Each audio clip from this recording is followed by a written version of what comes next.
Wow, 4 years. 4 years since I've been on YouTube. That's really something. So I didn't do anything for the first year. I did a history on Thomas the Tank Engine for the second year, and I did a commentary of my 2-year anniversary. So what can I do for this year? I mean, I can do another season review of a show. I could do a Q&A video. But I think I know what I want to do. You guys seem to like my history on Thomas the Tank Engine videos, and I'm still not going to do any more parts. But don't worry, I will get to the newer season soon. But I think I want to do another history series. Something more big. Something that I've been interested in since I discovered YouTube. Film. Let's face it, filming is something that still interests us to this day. Whether you're a moviegoer or not, even you have to admit that there's at least one film that amazes you by the characters, stories, the actors and actresses, and a lot of the hard work that went into these films, which makes you wonder how the film itself came to be, and how much effects and equipment it was to make back then as well. Film has come a long way since it first started. Before, it was just an experiment and a new thing people have never seen before, something that took the world and entertainment to a whole new level. And sure, you can argue that it's still that way today, with new effects and new ways to tell a story. But still, you have to wonder what was it like to be in that time, when film was just starting off for the first time. And that's what we're going to be doing for this month. Now, there are going to be some major differences between this and the Thomas ones. For starters, it's obvious that the film industry came out a long time before Thomas, so there's a lot to talk about, especially the early years. Another thing is that with Thomas, there's not really that much research or facts to talk about each season or special, and it can be very easy to talk about the history. Here, however, there's a lot of facts of each film, so it can take a really long time to look up the information and talk about it. The last thing that makes this history different than my previous one is that it's really hard to say on what was the first movie or what was this or that. With Thomas, it wasn't really that long ago, and you can tell what was the first book and when the first TV series was made. Movies, however, are a bit different, because most of them are really early and most of them were either burned, lost, or all around forgotten. You can't really say which one was the really first ever motion movie ever made. You can make a statement that it was the earliest movie ever made, but it's hard to tell which one was the first. It's more on the that it might have been or that we do know of statement. Also, because there's a lot of years in filming and more to come, I can't just go through all the years just like that. So this history is going to be a series type of thing. The first year will be focusing on the earliest years, from the beginnings to the 1900s.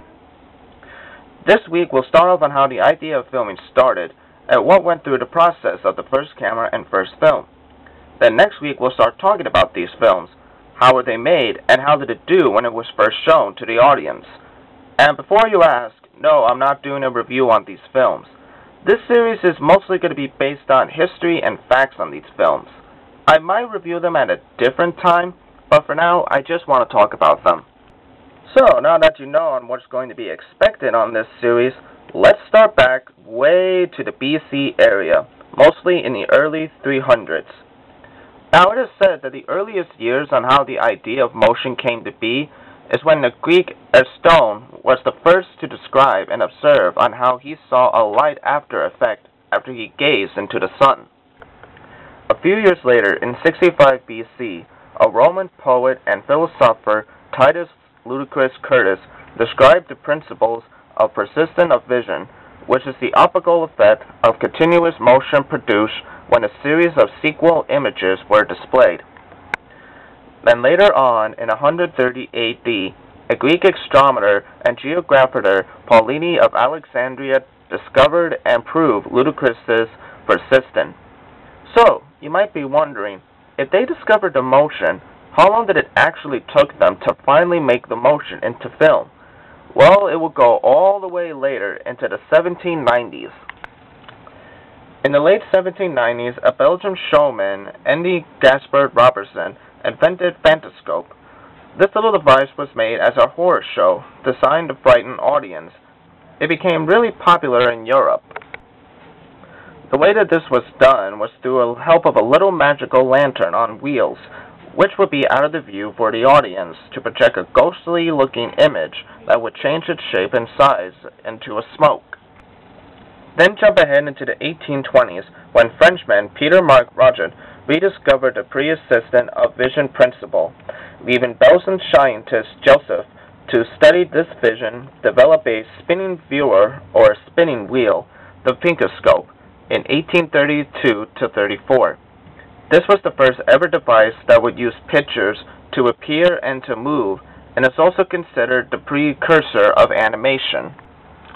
Also in 1834, William George Horner based upon Platou's Ptychoscope by inventing the verse zoetrope.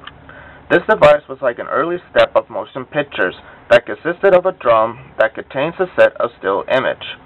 Another zoetrope was invented by a French inventor, Pierre, which was another use for animation in 1860.